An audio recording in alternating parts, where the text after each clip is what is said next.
It's increasingly difficult to discern fact from fiction in today's world when analyzing media coverage of the Arab-Israeli conflict. The world media delivers report after report slanted against the state of Israel. That's why Honest Reporting Canada is proud to offer free insider briefing webinars. And when reporters become activists, they're actively destroying the profession. Anti-Zionism is not limited to the state of Israel. Anti-Zionism is anti-Semitism. Hamas maintains a humanitarian disaster in Gaza, keeps the people weak. Watch and listen as we speak with world-renowned experts and today's thought leaders so we can help give you the tools and knowledge you need to fight media bias against Israel. Tonight, we are pleased to welcome Ambassador Danny Danon up close and inside as he tells us the untold story of how the UN became anti-Israel. Please join us in welcoming Danny for an informative, educational, and invoking conversation. Good evening. My name is Mike Fagelman, and I'm the Executive Director of Honest Reporting Canada. Thank you all for joining us for tonight's Insider Briefing. As you may know, Honest Reporting Canada works with our 50,000 subscribers to ensure fair and accurate Canadian media coverage of Israel. Our Insider Briefing webinars feature world-renowned experts and today's thought leaders, giving you the tools and knowledge to fight media bias against Israel and to counter disinformation campaigns waged by Israel's detractors. To date, our webinars have had record attendance with over 20,000 viewers, enabled by and thanks to your support. As a nonprofit grassroots organization that relies upon personal donations, large and small, we're deeply grateful for your patronage. It powers important events like these and helps us to monitor media bias against Israel. If you'd like to assist, please go to www.honestreporting.ca/donate. And now I have the great pleasure and honor of introducing you to HRC's co-founder and chairman, Mr. Jonas Prince. Thank you, and welcome Ambassador Danny Danon. We're excited and thrilled to have you as our special guest for the next hour. We're looking forward to hearing from you the story about the United Nations, and that takes in a lot of territory. By way of brief introduction, and because you've had an illustrious career at a relatively young age already, I'll simply start by saying you joined the Knesset as part of the Likud party in 2009, where you stayed until 2015. During that time, you were the Minister of Science, Technology, and Space, and the Deputy Minister of Defense, as well as the Deputy Speaker. At that point, you were appointed as the 17th permanent representative to the United Nations, where you were from 2015 to 2020 during an interesting time. You saw President Obama and President Trump. But I'm going to ask you, and we're going to start right away talking about the United Nations today and how Israel is perceived. And I'm going to start by quoting the legendary Israeli diplomat, Abba Eban, who died almost 20 years ago, but decades ago said this. I'll quote what he says. If Algeria introduced a resolution declaring that the earth was flat and that Israel had flattened it, it would pass by a vote of 164 to 13 with 26 abstentions. Is that still true today? Thank you very much, Jonas, for having me. And thank you, Mike, for the introduction. Yes, unfortunately, the numbers of Abba Eban are still correct. You know, when you look at the numbers today at the UN, you have 193 member states. And unfortunately, when you face a resolution condemning Israel, and I faced many of those through the 5 years I served at the UN, the numbers were around that. But I'm optimistic. I'm optimistic because we are starting to see the change. We are starting to convince countries to actually read the resolutions before they vote about them. And we were able to see a few, even I would say, victories at the UN, including in the General Assembly. I will give you two examples. One victory was when together with Ambassador Haley, we decided to put a resolution condemning Hamas. We couldn't get the plurality because you need majority vote. You need 2/3 for that. We couldn't get 2/3 in the General Assembly, but we got the plurality vote. And that was amazing that most of the ambassadors in the room voted with us to condemn Hamas. So for us, it was a victory. Some would say, yeah, but it didn't pass. So I think, you have to work slowly and gradually. You can change the UN. The second example is I think the moment where I am the most proud of at the UN. People speak about disappointments, but we have to speak also about achievements. And that was when I decided to run for the position of the chairman of the legal committee of the UN. It was the first time that Israel actually ran for a position chairing one of the 6 committees. And I worked really hard. I met all of the ambassadors I could meet. I got the support, and it was secret ballots, so it was different. But the numbers count. We got the support of 109 member states who voted for me, and only 44 voted against me. And I became the first Israeli ever to chair a UN committee. So I think if you want to conclude this part, we have to realize and understand that when it comes to public votes, we cannot get a majority for any resolution yet. But when it comes to secret ballots, where people can actually feel and vote the same way, we can get a lot of support, and we can actually, I would say, we can dare more when it comes to those votes. So maybe you can explain what determines if a vote is secret or if a vote is public, because it sounds like if we could have all secret votes, things may change a lot. Absolutely. So first of all, votes that concern any personal elections for positions are secret. And I took advantage of that when I went for the 6th committee, for the legal committee. And also one of the things that which I discussed in the book that will be published in May was my disappointment that we didn't run for a seat on the Security Council. For me, it was a big achievement. And I convinced the Prime Minister that we should run because it's secret ballots. And even if we lose, it's a victory. But unfortunately, the diplomats in the ministry in Jerusalem convinced the Prime Minister that we don't have the budget and the energy to run a successful campaign. And we had to drop out at the early stage of the campaign, which for me was a big disappointment. And I think it was a grave mistake for the Israeli Foreign Ministry. So you cannot choose when you get secret ballots, but you can identify the opportunities, usually when you have personal candidates that you can present to different positions. So, and Canada knows something about campaigning to be on the Security Council too. So we maybe share that on success. But I'd like to come back a little bit to a member or a country that would vote against Israel in a public vote, that would vote private, that would vote for something that favored Israel privately. How does that happen? Because it's not that ambassador accountable to his government that might be anti-Israeli, or is that personal relationship? Or maybe tell us what goes on behind the scenes. Who do you speak to, and what's the nature of that conversation? Is there a quid pro quo? You vote for me on this, I'll vote for you on that. How does that come about to engage success at the United Nations and a private ballot? So it's a combination of all the things you just mentioned. First of all, I learned that the smaller the country is, the more important the ambassador is. And that might sound weird to you, Jonas, but actually the small countries, the ambassador, he has no one to call. There is no back office or a capital that he will call for instructions. Sometimes he will tell me, Danny, nobody understands what are the issues in my capital. We have a tiny Ministry of Foreign Affairs. So I learned that those tiny nations are crucial, because if you get the ambassador, you convince him, you got the vote. Second part is many of the countries bilaterally, they have very strong relations with Israel. Look at the map today. We have diplomatic relations with more than 165 countries. So why, when it comes to the multilateral arena, to the UN, they vote against us? Usually it's because I call it the gang mentality. They will tell me, Danny, we love Israel, we support you, but we belong to this group or that group, the African Union, the Arab League, the Latin American group, you name it.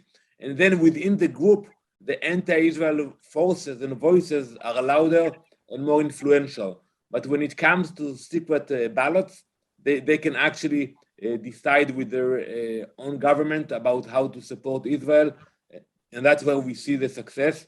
And if I go back to the resolution I mentioned about me getting elected, so before the meeting, the OIC, the Organization of Islamic Countries, which includes 56 nations, they had a special meeting, and they decided to vote against me. But you saw what happened a year later, an hour after the meeting, only 44 voted against me.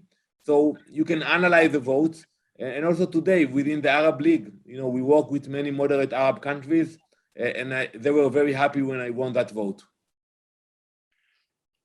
Well, speaking of, let me come to, that's the good side, and you've talked about you've got to stay positive, but in the public votes, I think the statistics are something like this. Last year, 2021, the General Assembly passed 14 anti-Israeli resolutions and 4 against other countries. So we're in the company of North Korea, Iran, Myanmar, and Russia, 14-4, which is about 75%. In 2020, that was consistent. It was 17-6. And I think in a period of time, between 75 and 80% of the resolutions condemning countries are focused at Israel. Why? And we talk about small countries.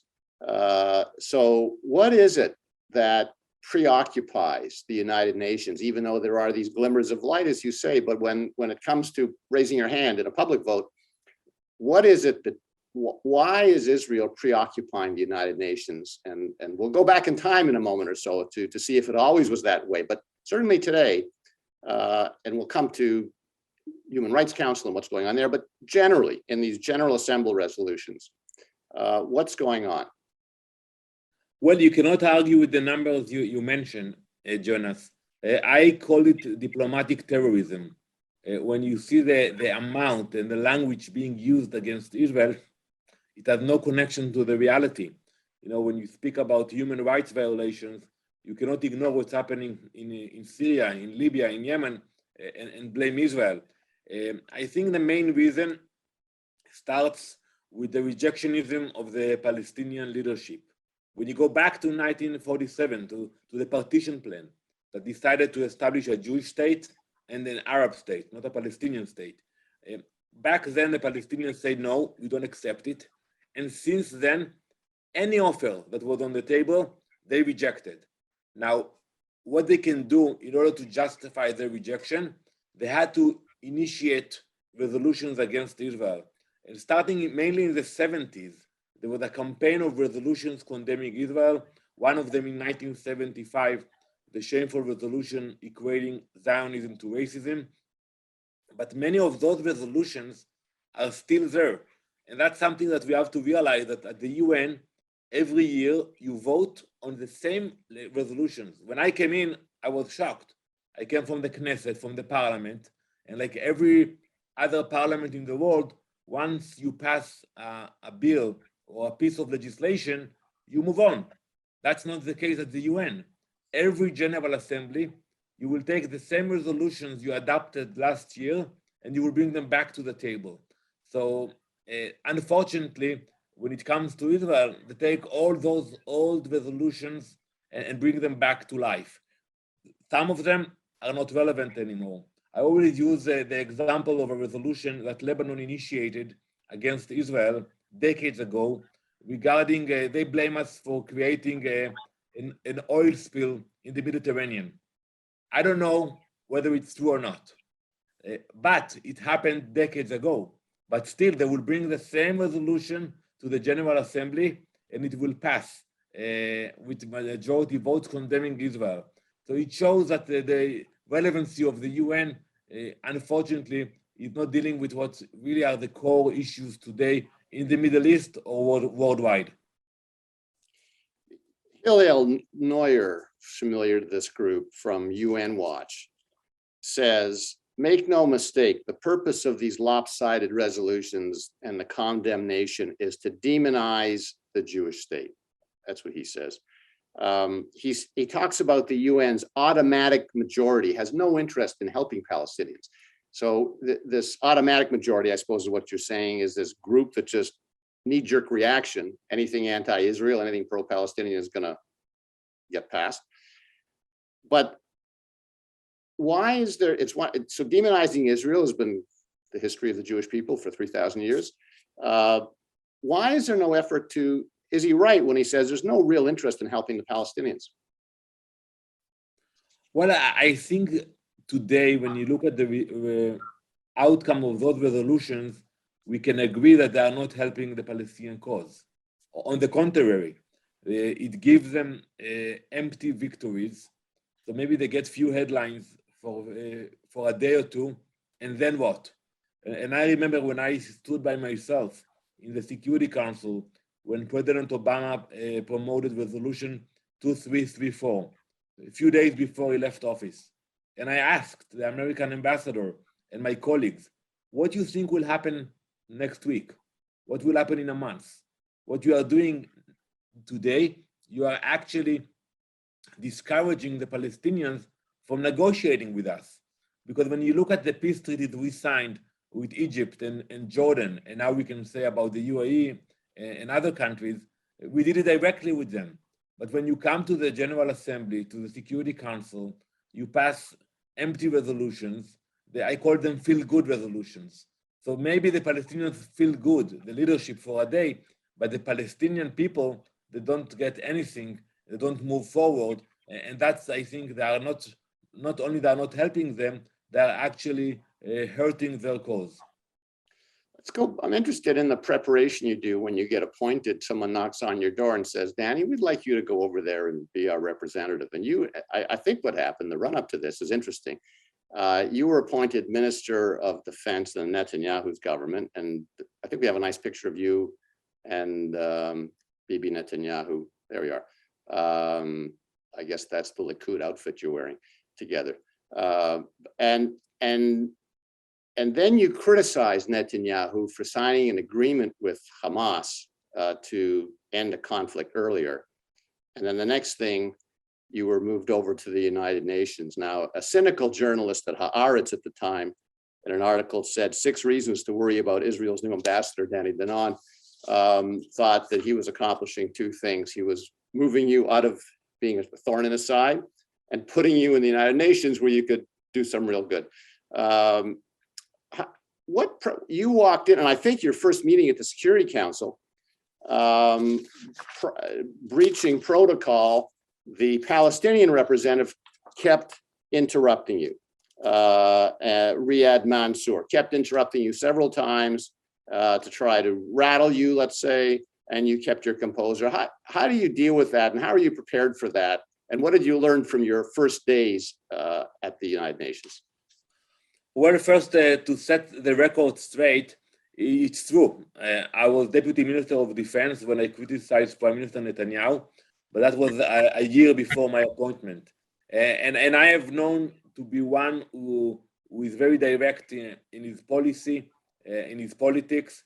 And I think Prime Minister Netanyahu, he actually appreciated that. He knew that if I had the courage to stand against him as the Prime Minister when I thought he was wrong, he knew that I would do the same at the UN. He served as the ambassador, and he knew how tough the battlefield of the UN is. And when I got the offer from him, first I had to speak with my wife, because it's not a personal decision. You have to relocate your family. My wife grew up in Canada, so for her it was easier, but for my kids, it was a challenge. And when I came in, I decided to work hard. And you quoted one cynical reporter. I can give you dozens. And I would say that I proved them wrong. And I am very proud of that, because I proved them that you can actually build bridges. And I proved that in 5 years, you can accomplish a lot, even in a hostile place like the UN. But you don't have to appease everybody all the time. It is okay to be direct. It is okay to, you mentioned Mr. Mansour. So I exposed his lies every week when he actually spoke against the IDF or the state of Israel. I wouldn't say, no, it's not true. I would actually get back to the ambassador with the facts, and I will answer every allegation against Israel. So people actually realize that when I speak, I checked my facts, and I can stand behind what I said. And that's how I gained the respect for my colleagues. Well, you didn't hold back, that's for sure. And you actually, and I'm going to say you are an author. I should have said that at the start. You are an author. You've written, to my knowledge, 2 books. One in 10 years ago, Israel, The Will to Prevail. And I think we have a slide of it, which is a wonderful book. You were then speaker. And now you've written another book called In the Lion's Den, which I was not on the pre-distribution VIP lists. So I didn't read it. We haven't sent any books yet, so you will be. So I'll point out that In the Lion's Den will be published. I will read it. It looks great. I'm assuming, and this presumably picks up that last 10-year period and presumably deals with the time at the UN principally. And the foreword is by nobody less than Nikki Haley. And the endorsements I saw include Senator Joseph Lieberman, as well as many other notables. So you're off to a great start, and that's a book we look forward to seeing. I'm assuming that the reference to Lion's Den is the biblical story Daniel in the Lion's Den. Indeed, you know, and many times I felt that I'm actually in the Lion's Den by myself, having to stand strong, you know, actually I didn't know, but because I assumed I was in a very important position of the Ministry of Foreign Affairs, I had to get many permits to publish this book. So it took me a while to get permits from the different ministries and authorities in Israel, approving every line and every sentence. And it will be very interesting to reveal the behind the scenes of the 5 years I served there. But I think that you will find out that you know, the stories are very interesting. There are some surprises in the book, but the approach is what counts. And my approach was to be proud in my Judaism. You know, I put the yarmulke, I read from the Bible. I never actually hid my Judaism. And that was something unique for international diplomacy. The second part was to use our technology and innovation. As the Minister of Science and Technology, I brought a lot of my friends to the UN to show the know-how to the UN itself and to the different ambassadors. And the third part is actually bring the UN to Israel. So I brought with me more than 100 UN ambassadors over the years to get to know Israel. And that was an amazing experience. Even Ambassador Haley, the first visit she came with me was her first time in Israel. And once you come and you meet the people, you see the challenges, you see the threats from Lebanon of Hezbollah and Hamas in Gaza, you get it. And that's why I think it's very important to continue to bring leaders and potential leaders, to bring them to Israel to learn for themselves. I want to come back to that because that's a deeper topic. And I want to talk about your relationship with Samantha Powers as well as Nikki Haley at the same time. But you do say in your book, I represent a new generation of leaders who see Israel taking a different and more autonomous path than it has over several decades. And you were forthright. Now we have a slide of one poster. I think this is 2015. You're just a rookie at the UN, and you have a slide of how to stab a Jew. So you can't be more direct than that. Can you tell us what's behind that and what was going on at that moment and what you were trying to accomplish with that? That was the early days at the UN, and unfortunately, when I walked in to the position, there was a wave of violence in the streets of Israel.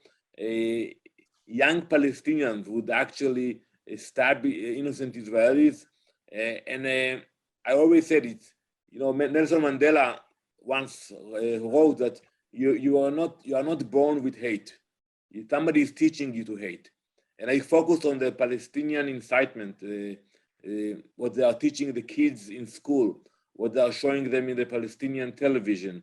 And I proved my case. And I said, listen, we can argue about a lot of things, but we cannot allow the Palestinians to continue with the education of hate and the propaganda against Jews. So in this scenario, I actually showed them textbooks of the Palestinians and content that you can find in the internet, actually telling Palestinian children how to stab a Jew, which knife to use, and how to be effective. Of course, these are the stories that at Honest Reporting, it's reporting by omission. It's what the media doesn't cover that's the most insidious and hateful, and the lack of coverage of some of these things and we'll come to these things a little bit later in this hour. I do want to go back for a moment to 1947, and you already referenced this, to talk about really the starting point, because this takes us into, you've spoken about annexation and occupation, which is the topic that permeates a lot of the United Nations, a lot of the social media, the West Bank, Samaria, Judea. And I want to go back to Resolution 181, which is in November of 1947. It predates the declaration of the State of Israel, of course, as you mentioned. And that really is what picks up from the British mandate and creates the two-state solution rejected by the Arab countries. And interestingly enough, picks up the language from the Balfour Declaration of creating a homeland for the Jewish people. And itself refers to that homeland and references Samaria and Judea. And that was a moment in time where the United Nations was a very different United Nations in some ways. In your book, Israel, The Will to Prevail, you point out that was not an easy thing. There's a lot of behind the scenes things in 1948. But is that, there was a sentiment then that's clearly changed. And I'd like you to take us a little bit through 1948 to 1967, particularly as it relates to Judea and Samaria, and get into this conversation about occupation versus annexation. And you know, are we annexing our own land, or was this really Palestinian lands? Because there's a lot of confusion, I think, maybe intentional by the media, in the media. So can you unpack a little bit the West Bank and Samaria and Judea and this vocabulary that we seem to be using of Judea, Samaria, and you've spoken much about this, and I think maybe there's not agreement inside the Israeli government, certainly maybe not inside Likud itself. And I should mention today that in the introduction I did not, that today you are chairman of the international chairman of the Likud party, if I've got that title correct. That's right. So just to put all the cards on the table here. Well, so you said it correctly, that you know, back then to get the votes was fascinating. You know, in 2017, I initiated an event about the reenactment of the vote that took place in the Queen's Museum. Actually, the vote was not in the UN building, because the UN back then was meeting in a Flushing Meadow in Queens, and we actually hired the same location, and we held the reenactment. And when I spoke with each ambassador of the country that supported us, the 33 countries that voted yes, there's a huge story behind it. You know, whether it was a doctor of the president or the friend of the wife of somebody they knew, and that's fascinating to hear those stories.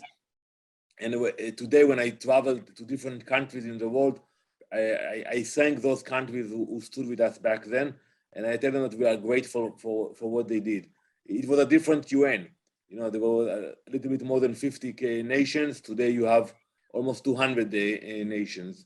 And I'm not sure what would have been the result of the vote today, at the UN of today. It's much more complicated. Back then, it was right after the Second World War, and there was a lot of sympathy for the Zionist dream. And we took advantage of that. And I have to give credit to our leaders. You know, I grew up as somebody who admired Jabotinsky and Menachem Begin, and not David Ben-Gurion and the labor leaders, but I have to give credit to David Ben-Gurion. He wasn't happy with the UN. He wasn't happy with the resolution. He wasn't happy with the international approach to Jerusalem, but he realized that you have to be pragmatic. You have to take what you can get now and move forward. And that's what he did. You know, he accepted the plan. He declared the independence in Rothschild Street, and he started to build the nation. And you know, I took my children to his house in Sde Boker in the Negev a few weeks ago, and you can. It's very nice to visit. It's a small museum. You see where he lived in the kibbutz, and his desk. And one thing is amazing. He has like a small to-do list.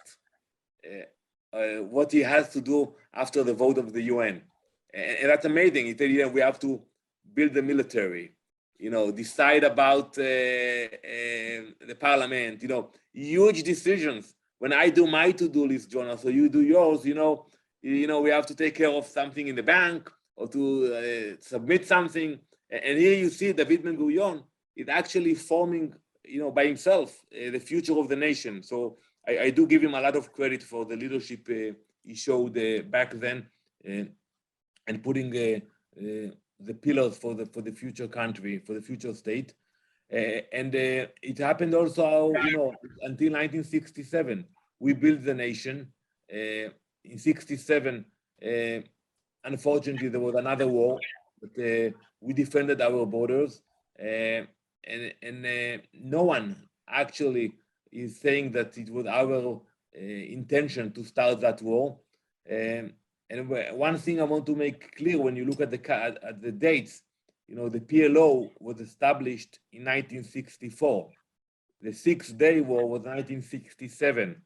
So when you ask someone about the Palestinian Liberalization Organization, which was established in 1964, so we should ask what exactly they wanted to liberate. So it wasn't to liberate Judea and Samaria, because back then Judea and Samaria was not under the control of Israel. So I think it proves that the conflict is not about this Jewish community or another one. It's about the presence of Jews in the region, period. And it was proved again in 2005 when Prime Minister Sharon decided to evacuate thousands of Jews from Gaza, from the Gaza Strip.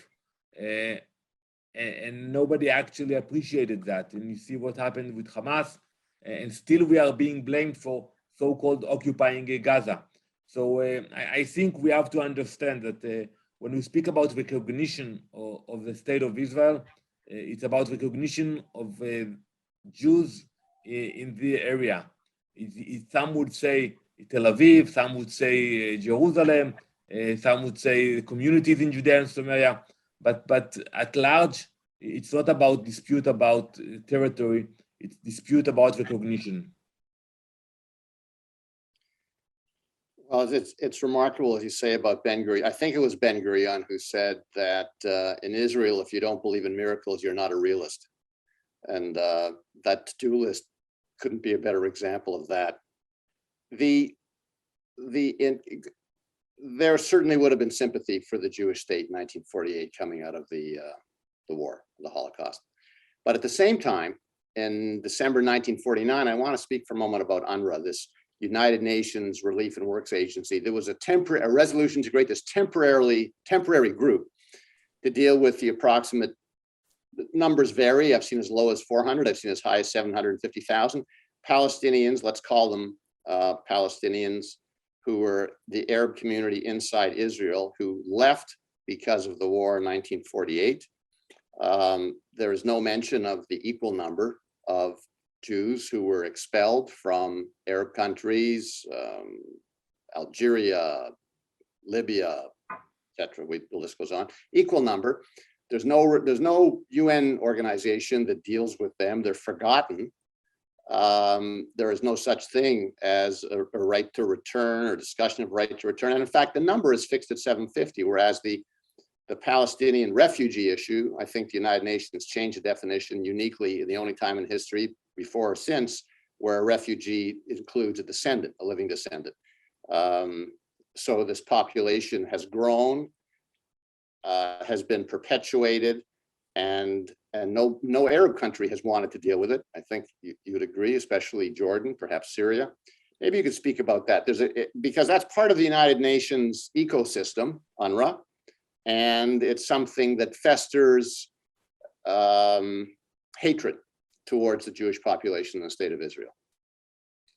So, when I served at the UN, Jonas, every year, we marked the issue of the forgotten Jewish refugees, because I think it's important. It's important to speak about it. It's important to bring it up. We don't expect to get compensations from the Arab governments. And I told it to my Arab colleagues. But it's important for history that it will be marked exactly what happened.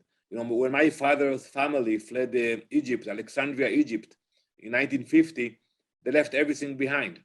So nobody is coming and asking the Egyptian government now to pay compensation, but at least it should be recognized. And I think it's a claim we shouldn't abandon. We have to speak about it and make sure it will be brought up in future discussions as well. Regarding UNRWA, that's unfortunate. And that's a great example when there's an idea of the UN and people are not willing to reconsider it. And I had many discussions with the ambassador of Canada, the EU, regarding support for UNRWA. And I told him, listen, we have nothing against humanitarian support for the Palestinians. On the contrary, but make sure that the funds you are giving are not being used for terrorism and for incitement. And second, you know, when you invest in something for 20, 30 years, you expect to see results. So ask tough questions about what are the results. And you cannot see the results. Instead of teaching the Palestinians, giving them the proper education, UNRWA did exactly the opposite. And I'm sure if those refugees, so-called refugees, were treated by the UNHCR, the High Commissioner for Refugees of the UN, I'm sure by now they were in a much better position in terms of education, profession, housing. That's not the case with UNRWA. They want to leave the Palestinians where they are in order to continue to receive more funding, to have more positions, and that's not helping the Palestinians. After 1967, the UN resolution, and there's only two historical ones I think to deal with that are really important, this and one other. 242 is the so-called land for peace with kind of not precise language. It said that Israel has a right to live in peace within secure and recognized boundaries, free from threats of force. It also called for Israel to withdraw from territories occupied. And a lot has been made of the lack of a definite article. It's not the territories, is it some territories? So people make interpretations of what this means, but the basic concept is land for peace. And that gets quoted a lot. As you point out, it was tried in Gaza unsuccessfully, bad experiment in 2005. I believe you opposed that withdrawal at the time. And now, of course, it's one political group in Gaza, Hamas, and a different political group, sort of, with Mahmoud Abbas.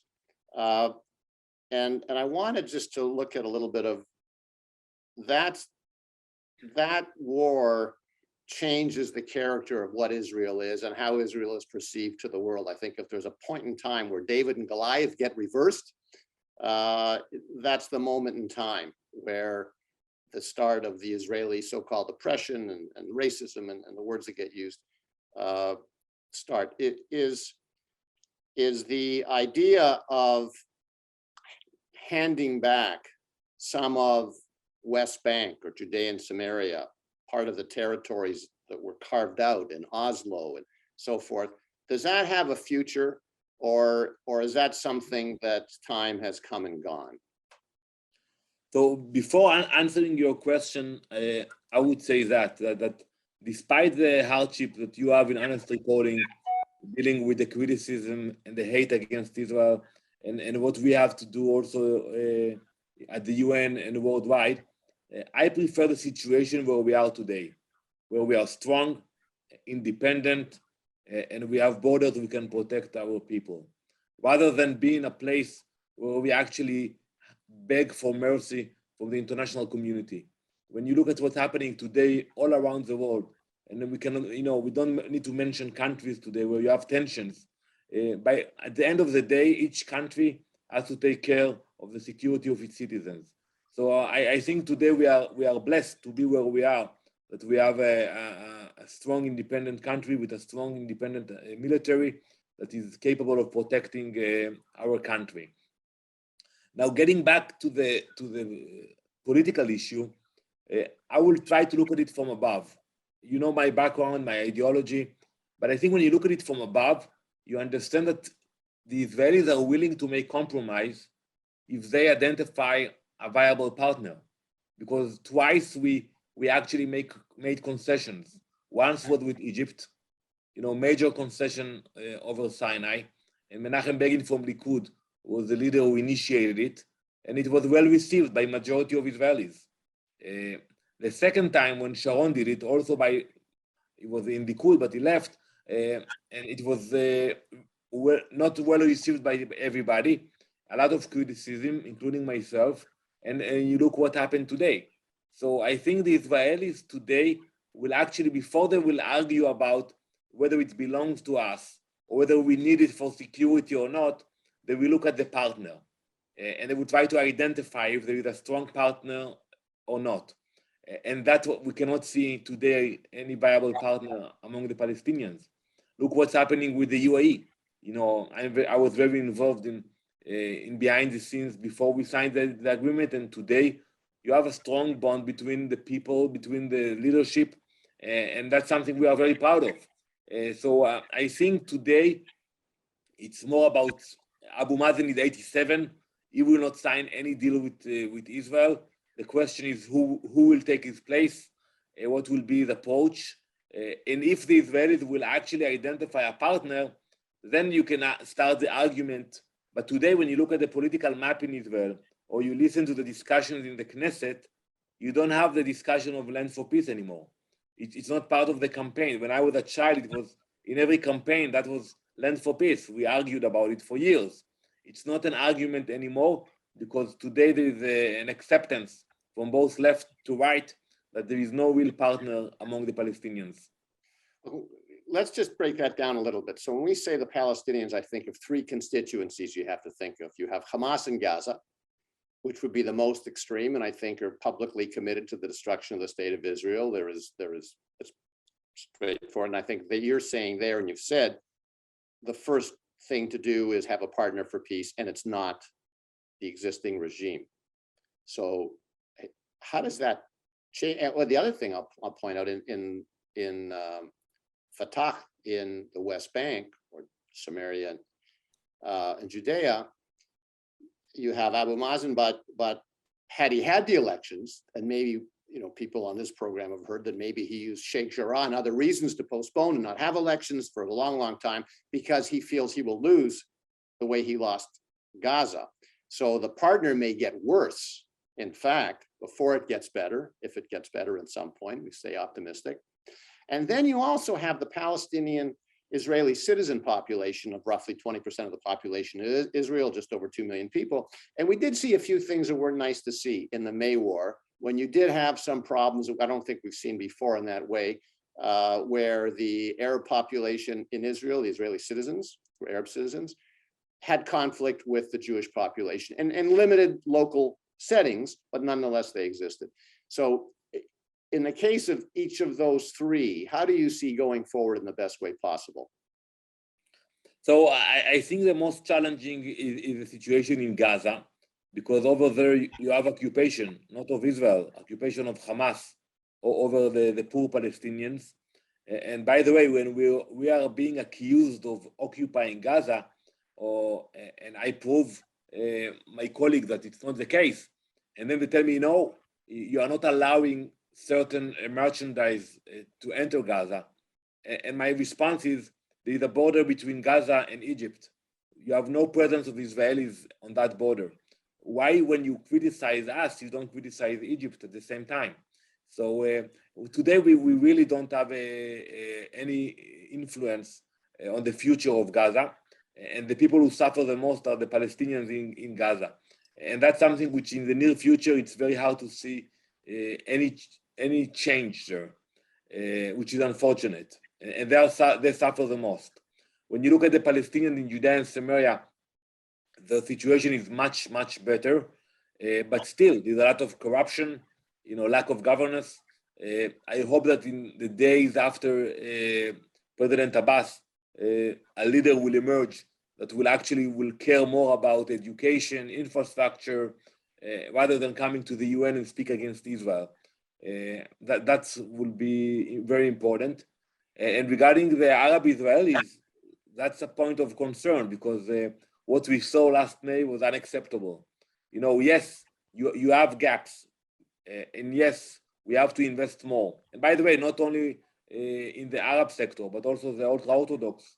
You have huge gaps, and the poorest people in Israel today are Arab Israelis and the ultra-Orthodox. But you cannot accept or expect violence the way we saw, and that's something we have to deal with, and we shouldn't hide the problem. It is there, it's a problem. We should not label the entire population, but we should deal with the radicals, with those who incite the population against us. I want to talk about the Abraham Accord for a moment, because we now have, and I think we've got the flags of the countries that are part of that accord, and you were instrumental in the early days for sure of breaking new territory. And when you see those 4 flags from Arab countries, and you add into it a peace treaty with Jordan and a peace treaty with Egypt, you would take that down. This conflict that used to be called, or has been called, the Israeli-Arab conflict, really is an outdated term when you look at those alliances, and maybe the correct reference is the Israeli-Hamas conflict, because even it's not a warm relationship, it's a cool relationship, but it's a relationship with Mahmoud Abbas, or even broader, the Israeli-Palestinian conflict. But is it inappropriate to talk about an Arab-Israeli conflict anymore? Well, I think it's very interesting, and I remember I had a debate with Secretary Kerry where he gave interviews and I responded, and he always claimed that there will be no peace with any Arab states until we solve the conflict with the Palestinians. And I said it is exactly the opposite. The paradigm changed completely. We will only be able to actually have a sincere dialogue with the Palestinians once we will have more moderate Arab countries recognizing Israel. And I'm happy that it's happening now. I think that that's the way to move forward. And that's what I hear also in different capitals in the region, that they are interested, they are willing to recognize Israel, to build bridges, and eventually to help the negotiations with the Palestinians. And I think it's important. And number counts. When you look at the UN, for example, even when you look at the Arab League, number counts. So if I used to work quietly with 4 or 5 countries within the Arab League, today, you can get more countries, and you can even speak about majority of Arab countries that actually recognize or work with Israel. I'll come back to the Human Rights Council, another arm or adjunct. And this is the only permanent agenda item of the Human Rights Council, agenda item number 7. It's permanent. You don't have to decide what you want to talk about. It keeps coming up. Is aimed at targeting Israel. How do you, and one other thing, there's now a new inquiry. There's been a lot of special rapporteurs. Goldstone, a famous one in 2009, South Africa, after Operation Cast Lead, who said that Israelis were targeting civilians. Of course, then withdrew those comments and regretted saying them.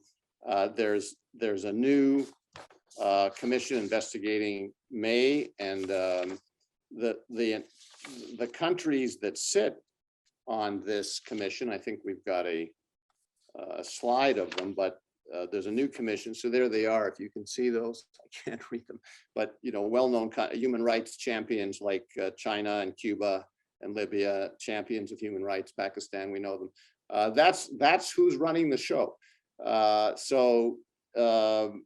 And you have someone who's been appointed to chair the Commission of Inquiry called Navi Pillay, who is a South African justice who has a history, is a contributor to the Durban Conference, and has before called Israel apartheid, and in July of 2014 was the subject of a US congressional public letter, it's the year before you got to the UN, signed by 100 members saying that the Human Rights Council cannot be taken seriously as a human rights organization over its handling over the 2014 Israeli-Gaza conflict. and this is Hillel Neuer saying that she's not a credible person heading up this council. So here we are, and there will be an investigation. We all can write this. We all can write it now. We don't have before the investigation starts. What does Israel do, or what can it do? This is just more fodder. We've seen this with Human Rights Watch, another organization, with Amnesty International recently calling Israel an apartheid state. And this becomes fodder for social media. And I understand your point, and I think everybody watching today understands that it is more important to have secure borders on the ground to any existential threat than it is to have good PR. Everybody gets that. On the other hand, trying to do better on the PR front's not a bad idea too. So we can not multitask completely, but how do we do better on that front? And how do we do better at the UN on the communications perception and a whole young generation? That all this history we have, people don't know it. And we always speak that one of the best tools we have in our arsenal is knowledge, because the history is on our side. The indigeneity of the Jewish people in the land of Israel is on our side.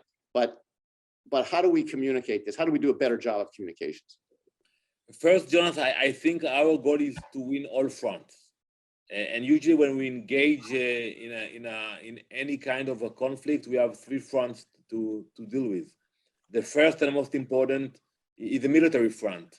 We have to win the war on the ground, period. That's the most important thing. And I told my colleague in the IDF, you do what you have to do, and I will defend you when we have to defend you in the international media or at the UN stage. The second front is the diplomatic front. We need to get the support of the diplomatic community. And by the way, last May, we received the support. People understood what we were doing and why we were actually protecting. The third front, which we were not successful last May, is what you mentioned, the social media and the media front. And I think we have to do a better job. We have to react much faster. And I would add that argument with the military that we need the information fast. It's not in today's world, we cannot release the footage of what happened in the Marmara when the vessel came into Israel a day later. By the time we released the information, it was over. Same when we look at May, when we had the issue of the building where you had the AP office in Gaza. I knew why we chose to attack this location and we evacuated the building. But by the time we actually released the data and the information, it was too late. So I think we have to be more aware of that, mainly the military, that we have to be faster and provide the information as part of the operation and not a day or a week later. And I think also we have to realize that we need to mobilize organizations like Honest Reporting and individuals that are there to support Israel. We have millions of people that stand with us. We always speak about our adversaries, but I learned at the UN that we also have friends. And we need to reach out to them, to mobilize them, to give them the ammunition to act. And it's an ongoing. It will never happen that we will say, that's it, we won the war. We convinced the world about why we are doing what we can do to protect ourselves and to minimize casualties. It will never happen. Being a Zionist, I always say it's a marathon. You have to wake up in the morning and you have to preach your ideology, and you have to do it every morning. And that's why I think we have to understand it. And I think that we also, as the government of Israel, we need to invest more funds, not only money, but also technology and the minds into doing a better PR for Israel. And I saw the difference when I was in the Ministry of Defense. When we needed the budget for something in the Ministry of Defense, we got it within 24 hours. When I was serving as the ambassador at the UN and we requested a budget for anything we wanted, we never got any budget. And it's important. Yes, it's important to buy aircraft and tanks, but it's also important to win the war on social media. We have a few questions that have come in, but before and we only have time for maybe one, maybe a second, but you've talked about a couple of high water marks at the UN for yourself. What was a bad day? What was a really bad day for you at the UN? Well, a bad day was when I learned that there were more reports coming against us and lies being spread. And you had to go and work with the bureaucrats of the UN. So people always think about the ambassador that you speak with other countries. But most of the work of the Israeli ambassador to the UN is to work with the UN itself, with all the agencies of the UN, with all the bureaucracy of the UN, and to push back against reports, against resolutions. So, in one hand, you build friends and you have the colleagues from different countries, but at the same time, you have to work against the machine of the UN, which is unfortunately concerned in promoting anti-Israel agenda. I'm going to ask you, we have time for one question that's come in. There's a few very good ones in the world of geopolitics. It deals with China, which of course we haven't touched on so many things. I wish we had much more time, but it says in recent months, the news media has covered stories of the United States pressuring Israel with varied levels of success to scuttle deals related to China. But as the world's fastest growing and maybe soon to be largest economy, how can Israel balance its ties to its long-standing patron and the American opponent in Asia? So that's a very important topic. And also when I served as Deputy Minister of Defense, we dealt with that issue a lot. Israel is a startup nation. We attract a lot of investments and we are proud of it. We cannot block investments from different countries, but we have to respect our allies. And if the US, if our friends have concerns on specific issues, mainly military and defense related, my personal position is that we should think how can we respect it and work with them. On the other hand, you cannot block investors from coming and invest in Israeli companies, period. So you have to draw the line where you find the sensitivity for sensitive issues, but at the same time, we can and should allow every country that we have diplomatic relations to come and invest in Israel. Last question, my question. What's next for Ambassador Danny Danon? Well, as you can see, I'm very passionate about the fascinating issues we discussed, and I learned a lot at the UN. I have more skills and connections, and I intend to use those skills and connections for the people of Israel. So I cannot tell you any specific position, but for sure I intend to be involved in public life in Israel. Well, Ambassador, we know whatever direction it takes, it'll be for the good of Israel, and it'll be well done with passion, with conviction, with intelligence, and with a sense for, and in a human way, I would say. So I'd like to thank you immensely for taking this time. We know you're busy, and illuminating part of the story of Israel and the UN. It's a great story. Maybe it's another book. I don't know. We look forward to reading this book. I'm going to ask to see this book one more time because it's a fascinating topic. Daniel was 80 when he went in the lion's den, so you're a young Daniel. But it also it goes back to Nebuchadnezzar and 600 BCE, 2,600 years ago, and that's how long we've been telling stories about the Jewish people in Israel. So it's a great. I'm happy you chose that name. I look forward to reading the book. Thank you very much. Thank you very much. Thank you. I'd like to thank all our viewers who stay tuned for the next exciting session we have coming up. I don't know what that'll be, but you'll be hearing about it. Thank you.